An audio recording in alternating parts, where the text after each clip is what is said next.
Help us understand if what we're describing is a credit event.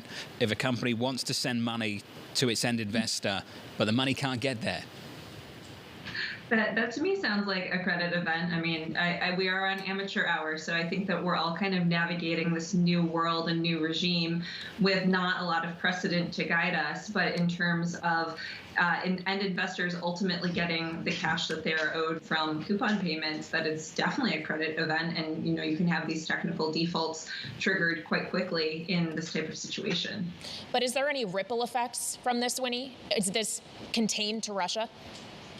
So I think that is what every investor is asking themselves right now, because we have seen in the markets the sensitivity to headlines begin to decrease pretty significantly. Initially, when we had more financial sanctions headlines, more Russia-Ukraine headlines, markets would move quite rapidly.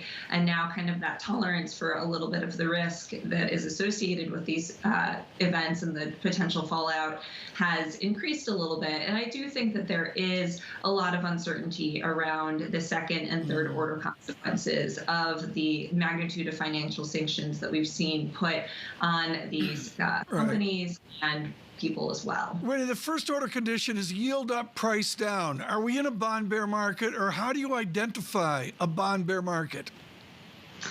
That is a very tricky question as well. So I think that given the magnitude of return losses that we've seen in the corporate credit markets, we're basically on par with the great financial crisis in 2008 in terms of total return losses or losses that are flowing through portfolios.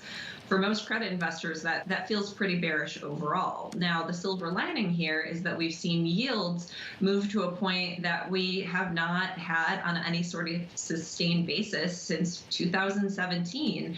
And that is making bonds look much more attractive from a carry perspective. I don't know that investors are necessarily convinced that we're going to all of a sudden see kind of the sun rise tomorrow and it's going to be all clear and all of a sudden we have this massive compression trade like we had in March 2020.